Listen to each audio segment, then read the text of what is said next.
안녕하십니까. 오늘은 이 시간은 지난 시간에 이어서 천수경의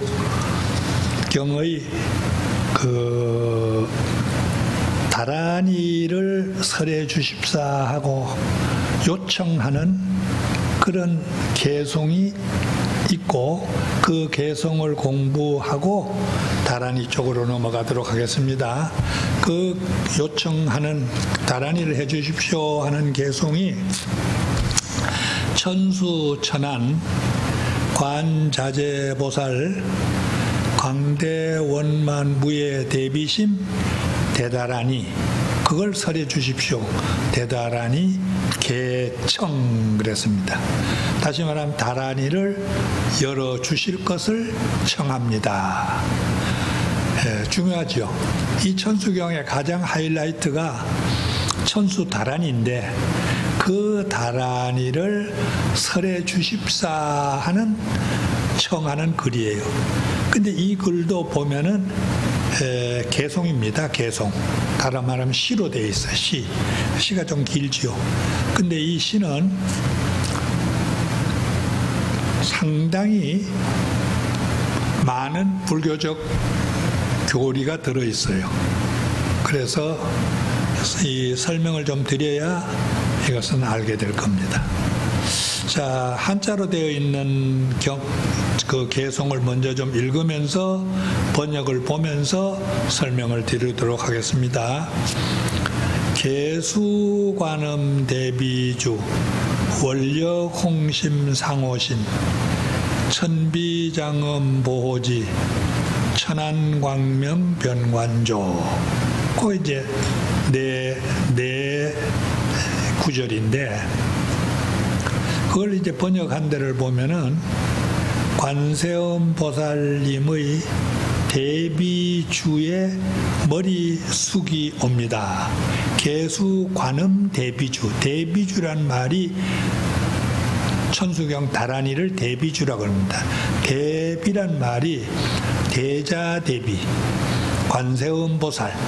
그러니까 관세음 보살님을 가리키는 말로 대비.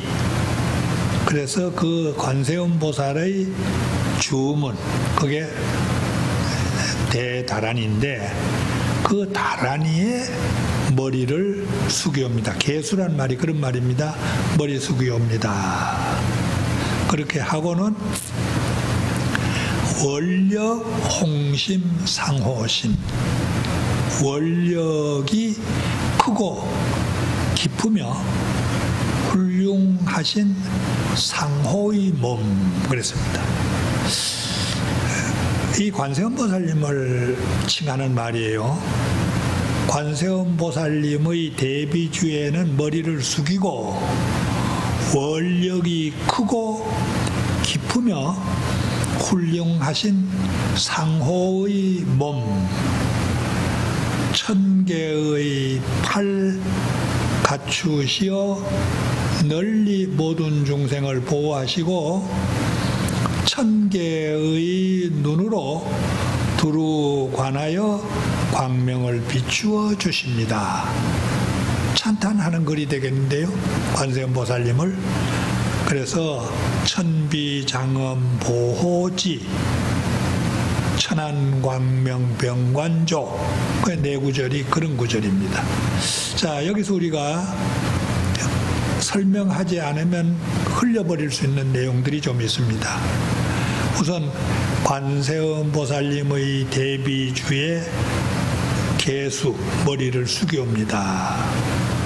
원력이 홍심하다.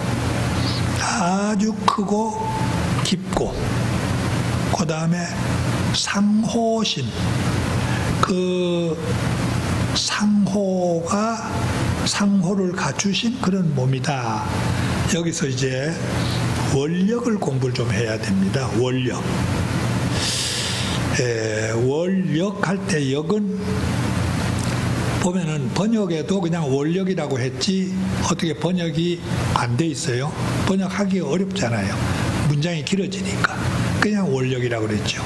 근데 역이란 말은 힘이란 말이니까 따라 붙은 말이고 원이란 말이 중요한 말입니다. 우리가 사홍서원 원이죠.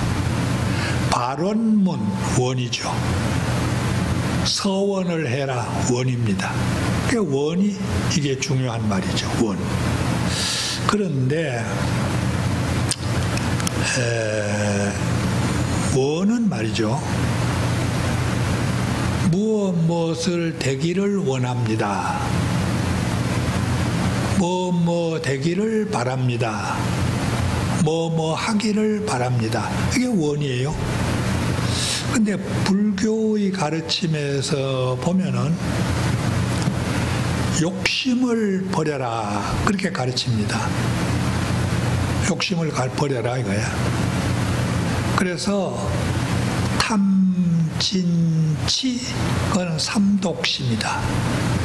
탐하는 마음 이거 버려야 되는 거다. 모든 잘못된 일, 모든 고통은 탐심에서부터 시작하니까 탐심을 줄여라, 버려라 이렇게 말합니다. 그런데 불교를 믿으러 오는 신도들이 거의 다 대부분 신도들은 탐심 때문에 탐심을 가지고 불교를 믿으러 오는 겁니다. 탐심. 다시 말씀드리면은 무엇을 이루게 해 주십시오. 무엇이 되게 해 주십시오. 무엇을 얻도록 해 주십시오. 그래서 그 마음 때문에 불교를 찾아오고 믿게 되는 거다 이 말이에요. 무슨 장사가 잘 되게 해달라, 건강하게 해달라, 애들이 잘 되게 해달라.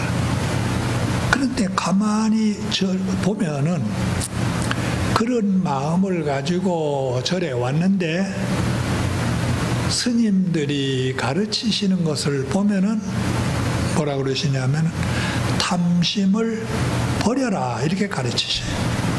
그러니까 신도는 아주 막막합니다. 그 탐심 때문에 해결하려고 왔는데 그걸 해결해 주셔야 될 불교가 부처님이 탐심을 버려라 그렇게 말씀합니다. 그럼 어떻게 하겠어요? 그러니까 신도들은 탐심을 안 버립니다. 버려라고 가르쳤지만은 나는 죽어도 못 버린다. 그래서 탐심을 버리려고 노력하는 사람은 또 버린 사람은 그렇게 많지 않아요. 안 버려요. 그런데 그러니까 욕심은 이거 버려야 되는데 않는다 이런 얘기인데 원이라고 하는 것도 뭐가 이루어지기를 원합니다. 뭐가 얻어지기를 원합니다. 하는 원도 보면은 욕심하고 비슷해요. 탐심입니다.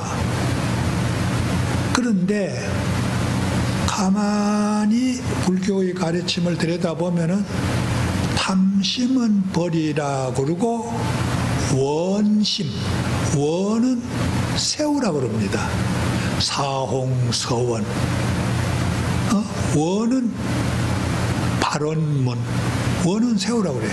근데 원이나 원심이나 욕심이 다 같이 하고자 하는 마음인데 어째서 욕심은 버리고 원심은 그걸 가져야 되느냐, 세워야 되느냐.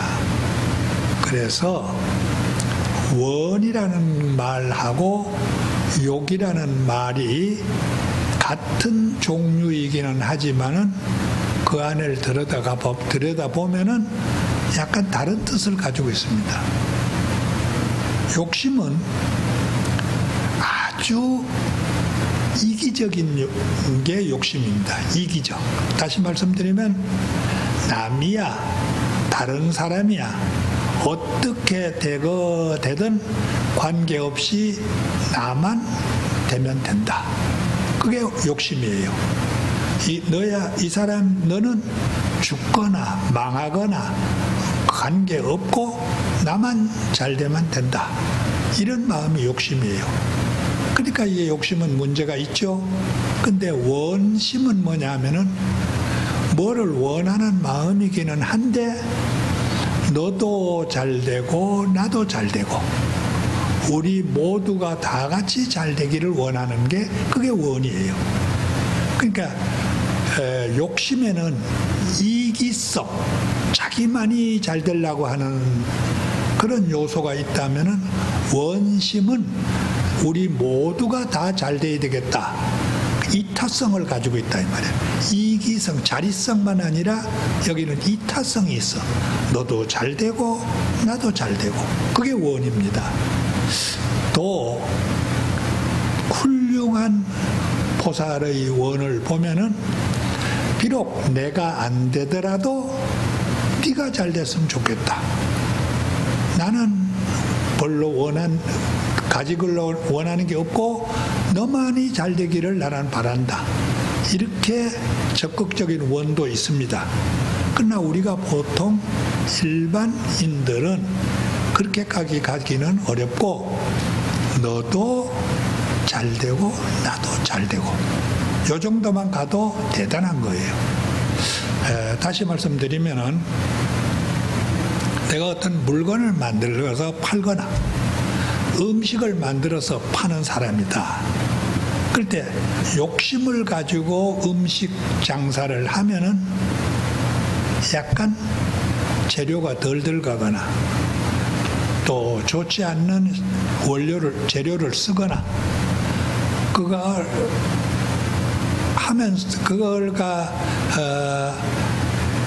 많은 이익만 남으면 된다. 이런 생각을 할 수가 있습니다.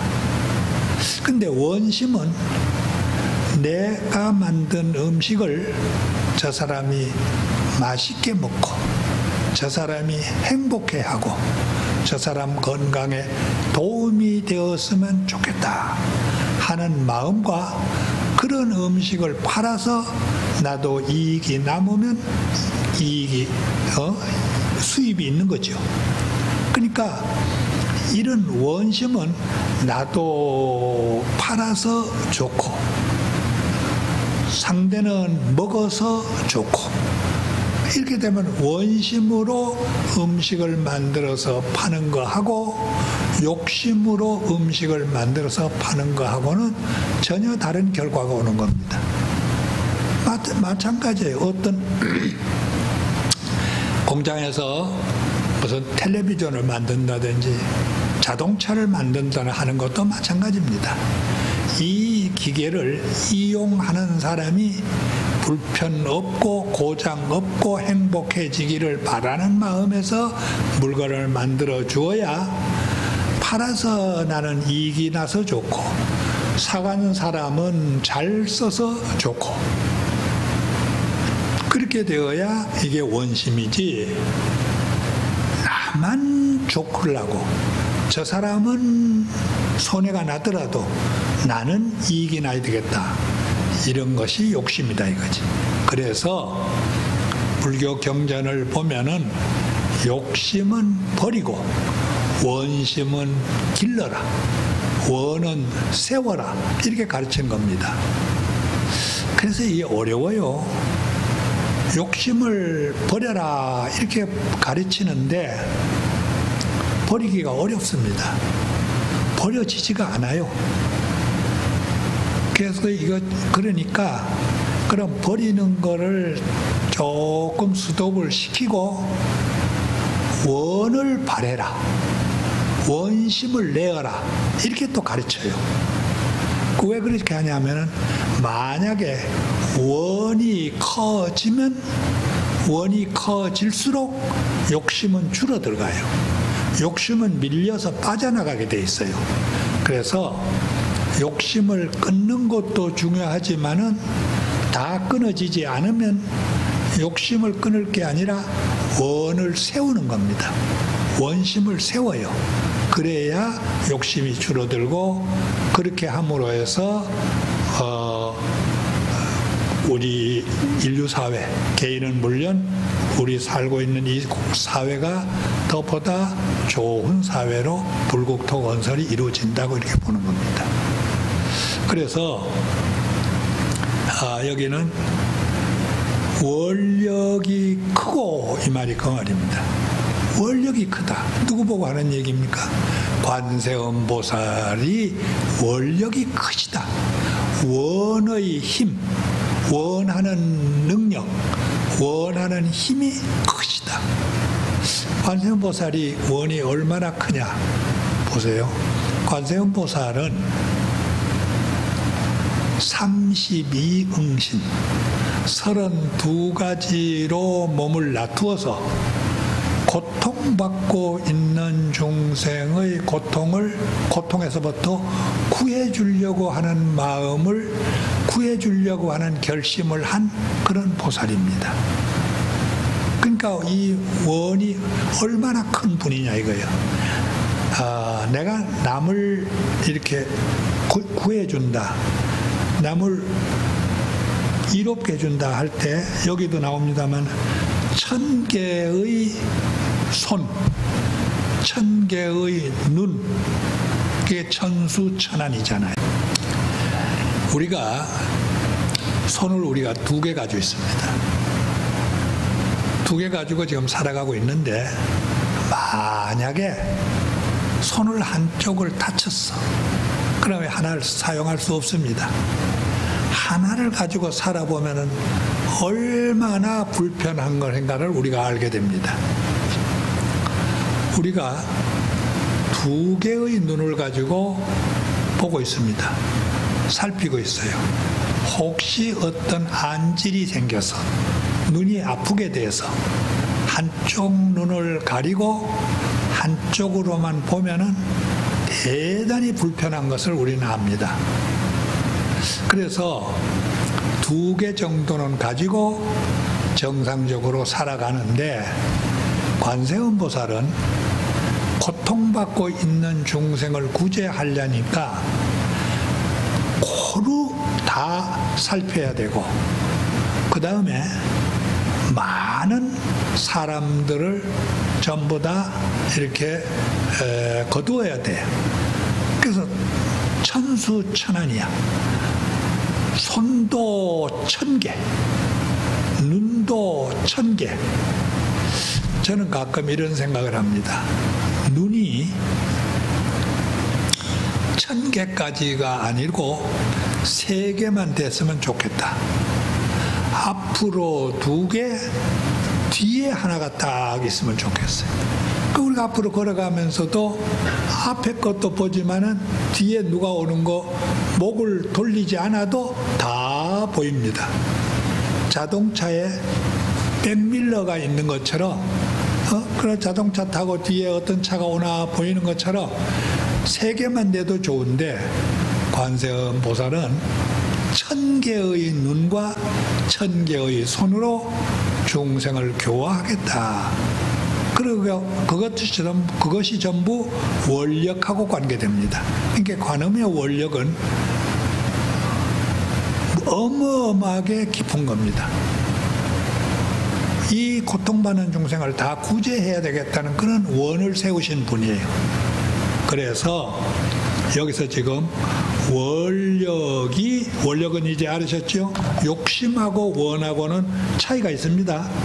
원력이 크고 깊고 훌륭하신 그런 분인데 그냥 훌륭한 게 아니고 훌륭한 상호의 몸이다 그랬어요. 그러니까 마음은 원력으로 무장되어 있고 그 몸은 훌륭한 상호란 말이 상과 호. 그래서 부처님의 경우는 32상 80종호라고 되어 있어요. 다시 말하면 부처님은 32가지의 훌륭한 모습, 80종류의 세밀한 부분이 다 훌륭하다. 그래서 부처님은 32상과 80종호를 갖추셨다. 이렇게 우리가 말합니다. 물론 실제로 부처님이 이런 몸이셨겠느냐 하는 것은 약간 의문입니다. 그러나 후대 불교가 내려오면서 부처님은 우리하고 똑같은 그런 모습의 인간이 아니다. 부처님은 우리하고는 훨씬 훌륭하신 그런 모습이었을 거다.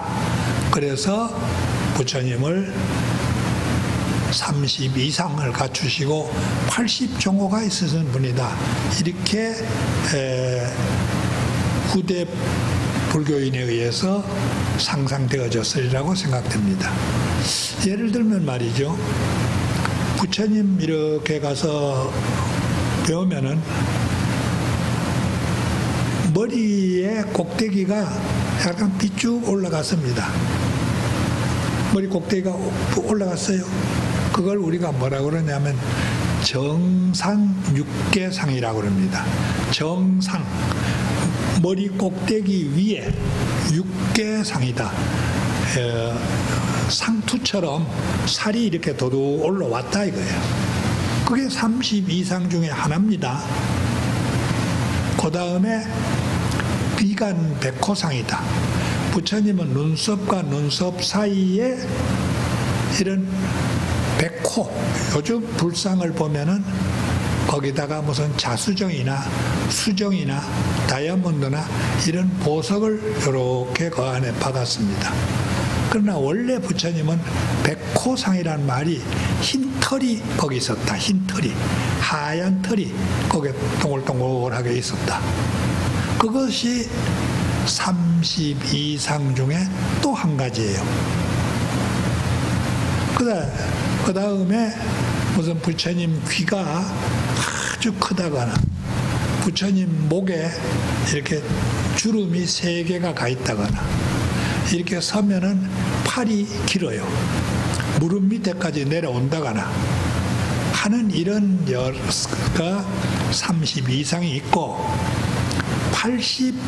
80종류의 아름다움은 예를 들어서 뭐 손끝이라든지 발바닥이라든지 등등의 이런 여러 가지 아름다움이 있는데 요즘 우리들이 아름답다고 생각하는 것하고는 약간 기준이 다를 수가 있어요. 그러나 부처님은 이런 훌륭한 몸을 갖추셨고 여기는 관세음 보살님도 그 나름대로 아주 훌륭한 상호 모습을 갖추신 그런 몸이다. 그런 말이에요 이게. 그리고 그 다음에 아까 말씀드렸습니다마는 1000개의 아주 그 팔, 손, 팔도 되지만은 손이에요. 천수. 그를 가지고 중생을 보호한다. 손 2개만 가지고 보호하는 게 아니라 3개, 4개, 5, 6개. 1000개의 눈으로 다 비춰서 어디에 누가 무슨 괴로움이 있는가를 다 보시는 겁니다. 그래서 천안광명병관조 1000개의 눈으로 두루 관하여 광명을 비추어 주신다. 그렇게 개청, 다시 말하면 청하는 겁니다. 대단한 일을 열어달라고 청하는 거예요. 그 다음에 이제 조금 더 보겠습니다. 진실어중 선미러 무위심내 기비심 송령만족 제구 영사멸제 제재업. 그것도 우선 4구절만 볼게요. 다시 한번 보겠습니다. 진실어중 선미러 무위심내 기비심 송령만족 제회구 영사멸제 제재업. 여기 이제 여러분들이 독송하실 때, 외우실 때 하고 있는 개성입니다.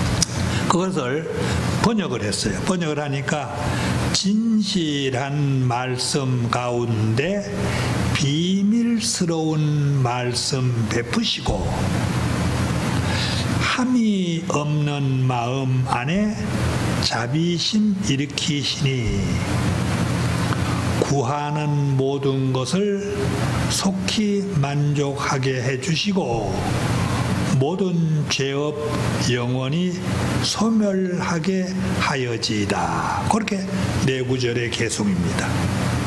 자, 여기서 보면은요,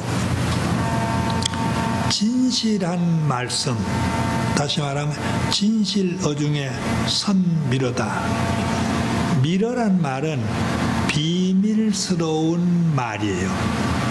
비밀스러운 말은 말씀이라고 여기는 했는데, 여기서 아마 비밀스러운 말씀은 다란이를 가리킨 말이에요. 나모라 다냐다라야야 나마갈약 바로기제 세바라야, 이게 비밀스러운 말씀이잖아요. 이게 무슨 말인가 잘 알 수 없으니까 비밀이죠. 그래서 아주 부처님은 진실한 말씀을 우리에게 주는데 비밀스러운 말씀으로 우리에게 줬다. 이런 말씀이에요. 그래서 이 다란이에 대한 찬탄이고, 이런 다란이를 독송하는 이런 것은 주로 밀교 수행에서 이것을 필요로 하고 있습니다. 이건 나중에 또 얘기 드리겠습니다마는 천수경에는 관음신앙과 관계되는 천태사상 관음신앙도 들어와 있지만은 밀교 신앙, 밀교 수행도 상당히 여기에 같이 들어와 있습니다. 그래서 이게 지금 우리가 천수다란이를 설명하려고 그러고 하니까 아주 진실한 다란이를 말씀을 베풀어 주시고 있고, 그 다음에 두 번째, 함이 없는 마음 안에 자비심을 일으키신다. 이게 함이 없는 마음, 한자로는 무의심 그랬어요. 무의심, 이게 무슨 마음이냐? 무의심이라는 게 무슨 마음이냐요. 기비심, 자비심을 일으킨다. 기자는 일으킨다. 그런 말이거든요. 자, 심은 마음이란 말이에요. 무의란 말을 알아야 돼요. 무의의 반대말은 유의입니다. 유의, 무의. 아마 여러분들이 1학년 때 유의법, 무의법 이런 가르침을 받았으리라고 생각합니다. 다시 말하면 유의란 말은 위작, 조작이 있는 것. 무엇을 인연법에 의해서 작용하는 모든 것은 다 유의법입니다. 좋다, 나쁘다, 간다, 온다, 있다, 없다, 이런 마음의 모든 작용은 유의법이에요. 그러니까 좋다, 싫다, 이것은 귀한 거다, 이것은 천한 거다, 이런 분별심 같은 게 다 유의법이에요. 유의심이에요. 무의는 아무 작용이 없는 마음이 무의심이에요. 작용이 없다는 말은 분별이 없는 거예요. 작용이 있다는 말은 분별하는 겁니다. 분별이란 말 아시죠? 분별. 분별은 말은 글자대로 하면 나눈다는 뜻이에요. 나누어. 분별이죠. 나눌 분자, 가린다는 별자, 분별입니다. 이건 쌀이다, 이거는 보리다, 이거는 감자다, 이거는 고구마다, 이게 다 나누는 게 분별이에요.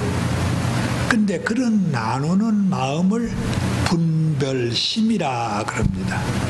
좋다, 나쁘다, 가깝다, 멀다, 이게 다 분별심이에요. 그런데 이 분별심을 가지고 세상을 바라보면은 모든 것이 너는 내가 아니고 나는 이익이 있어야 되고 너는 손해가 나도 나하고 관계없다. 너는 죽어도 나는 살아야 되고 너는 굶어도 나는 먹어야 되고 하는 게 전부 다 분별심에서부터 출발하는 겁니다. 이런 분별이 없어진 마음을 뭐라고 그러냐? 무분별이라고 그래요. 무분별이라는 말이 지혜라는 거하고 연결이 됩니다. 분별심은 지식의 마음이고 무분별심은 지혜의 마음이에요. 여러분, 이제 지식과 지혜가 어떻게 다르냐? 우리는 지식을 가지고 살아가죠. 지식을 가지고. 지식이 없으면 우리가 몇 번 버스를 타야 된다, 몇 호선 전철을 타야 된다, 이런 거 다 분별의 세계입니다. 너는 누구고 나는 누구고, 이것은 있는 거고 이건 없는 거다, 이게 다 분별이에요. 그래서 분별할 줄로 모르면 무식한 거고, 분별할 줄로 알아야 유식한 겁니다. 그래서 불교에서 지식이란 말은 분별할 줄로 안다는 말을 지식이라고 그래요. 그래서 그 식이란 말이 식심분별이라고 그래요. 식심분별. 식심은 지식이란 말인데, 지식은 가지고 이 세상을 살면 문제가 생기는 거예요. 지식의 세계는 너와 나를 구별하고 그 다음에 대립하고 경쟁하고 투쟁하는 겁니다. 우리 사회가 모든 잘못이 나누고 놓는 데서부터 시작하는 겁니다. 그런데 무분별, 나누지 않는 것은 너와 나는 둘이 아니다. 그게 안 나누는 겁니다. 네가 있어야 내가 있고 내가 있어야 네가 있다. 네가 잘 돼야 내가 잘 되고 내가 잘 돼야 네가 잘 된다. 이렇게 보다 보는 것을 무분별지라고 합니다. 다시 나누지 않는 것은 지혜요, 나누는 것은 지식이다. 이렇게 우리가 보면 되는데, 다시 말씀드릴게요. 근데 여기서는 무의심이란 말은 아무 작용하지 않는 마음. 그러니까 그건 쉽게 말하면 뭐예요? 분별하지 않는 마음에서 기비심이라, 비심이 일어난다, 이 말이에요. 비심이라는 것은 자비심을 줄인 말입니다. 자비심이 일어난다. 그게 비심이 일어나는 거예요. 그런데 이 개송이라고 하는 글자는 5원절구도 있고 7원절구도 있습니다. 5자로 된 시도 있고 7자로 된 시가 있어요. 시를 쓰다가 보면은 8자가 된다거나 6자가 되면은 줄여버려요. 4자가 되면은 늘려서 5자를 만들고 6자를 늘려서 7자를 만드는 겁니다. 지금 이것은 보면 7자짜리잖아요. 그러니까 자비심 할 때 자자 빼버린 거예요. 이게 비심 그러면은 자자가 생략되어 있는 겁니다. 자비심인데 그냥 비심 그러면 다 알아요. 아, 이게 자비심이구나. 그래서 자비심은 어디서 나오느냐? 자비란 말이 무슨 말이죠? 사랑하는 마음이다 이거예요. 남을 사랑하는 마음이에요. 근데 참으로 대단한 사색, 대단한 관찰입니다. 불교에서 말하는 사랑은 그냥 이뻐한다거나 좋아한다거나 그런 정도가 아니에요. 자심과 비심, 그게 두 가지예요. 자는 사랑하는 마음이에요. 비는 뭐예요? 슬퍼하는 마음입니다. 너의 슬픔을 함께 슬퍼하는 마음, 그게 비심이에요. 너를 이뻐하고 사랑하기만 하는 게 아니라 너의 슬픔을 내가 너를 연민하는 마음이에요. 너를 같이 슬퍼해주는 마음. 어떤 사람이 잘못되어졌습니다. 그러니까 더 적절한 표현을 하면 불쌍하게 여겨주는 마음. 연민심이라고 그래요. 연민심. 그게 비심이에요. 그 얼마나 사랑하는 마음이 불쌍하게 여기는 마음. 비심. 자비심.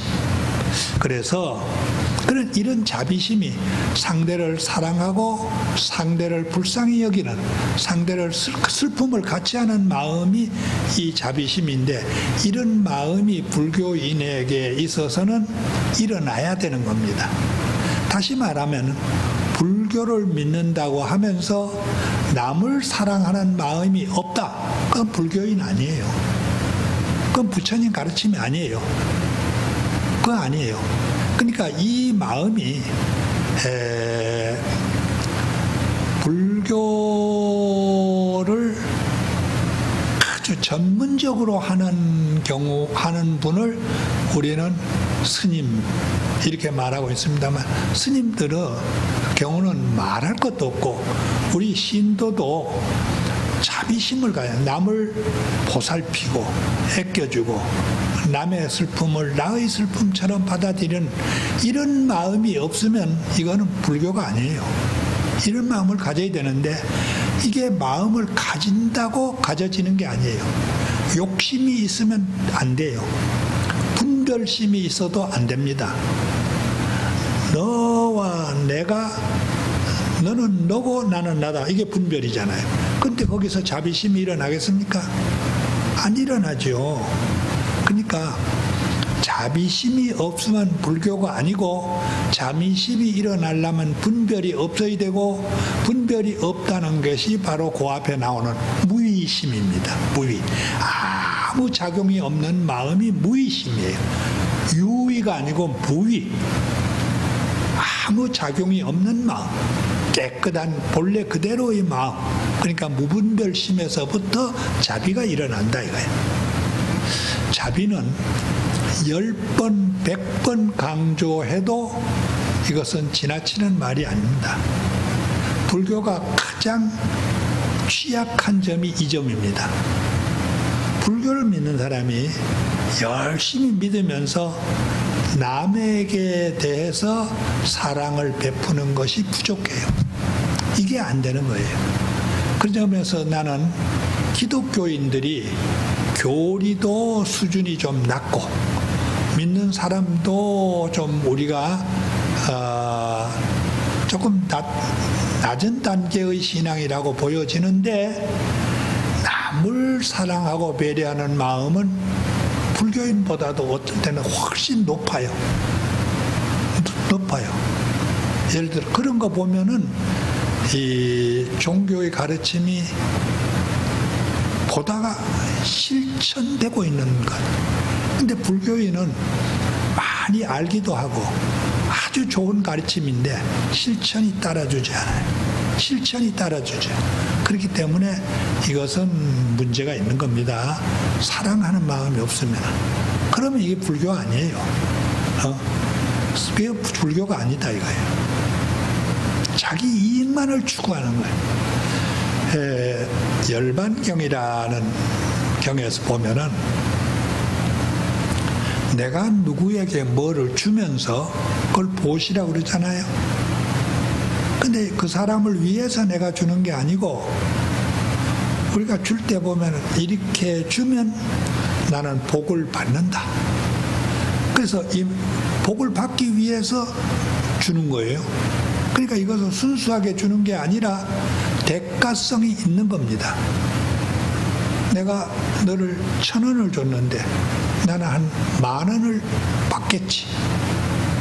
그래서 이렇게 남을 주는 것은 뭐라고 그랬냐 하면은 시역법이라고 그랬어요. 시역법. 시역법이란 말이 뭐냐면은 시장에서, 역자는 무역, 바꿀 역자예요. 시장에서 장사하는 법이다 이거예요. 그건 신앙이 아니에요. 그건 신심도 아니에요. 그건 보시가 아닙니다. 이자를 전제되어서 주는 거예요. 그렇잖아요. 내가 100원 주고 10,000원을 기대한다. 그러니까 이게 장사의 이론, 장사 논리지 종교 논리가 아니에요 이게. 이것은 시장의 논리다. 그러니까 열반경에서 시역법이라고 해서 시역법. 근데 우리들은 많이 반성해야 됩니다 지금. 이 말씀을 그냥 보고 흘리는 게 아니에요. 그래서 무의심이 되어야 자비심이 일어난다. 분별심이 끊어지고 무분별의 경지에 가야 비로소 자비로운 마음이 일어난다. 그런 뜻이에요. 그래서 여기에서 개성이 어떻게 설명되고 있냐 하면은 보세요. 번역문에서 진실한 말씀 가운데는 우리가 알 수 없는 비밀한 말씀이 그 안에 숨어져 있다. 그 다란이를 얘기하는 겁니다. 그 다음에 함이 없는 마음, 요게 바로 무의심이잖아요.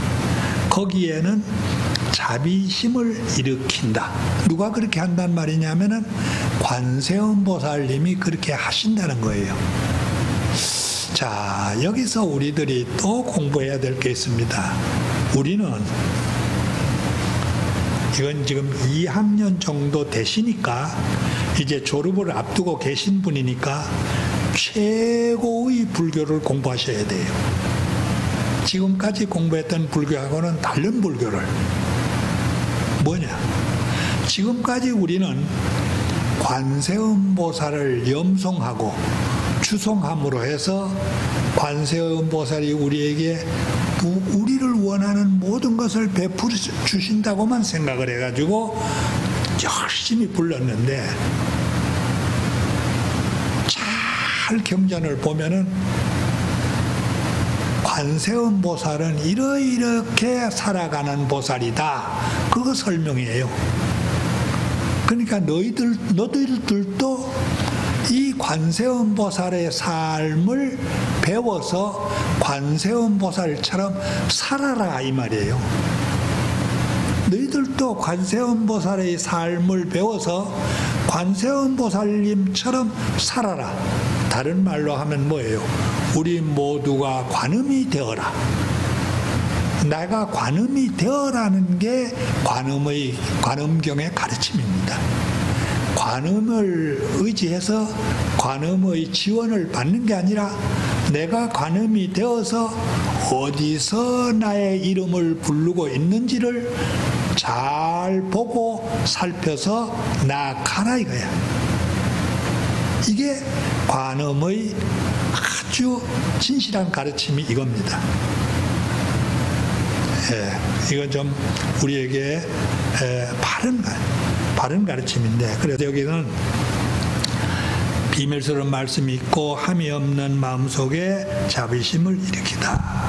그렇게 관세음보살을 찬탄하고 그 위에는 천계 가고 구하는 모든 것을 속히 만족해 주시고, 관세음보살은 구하는 것을 모두 다 만족 빨리 해주시고, 그 다음에 모든 죄업 영원히 소멸하여지이다 그랬습니다.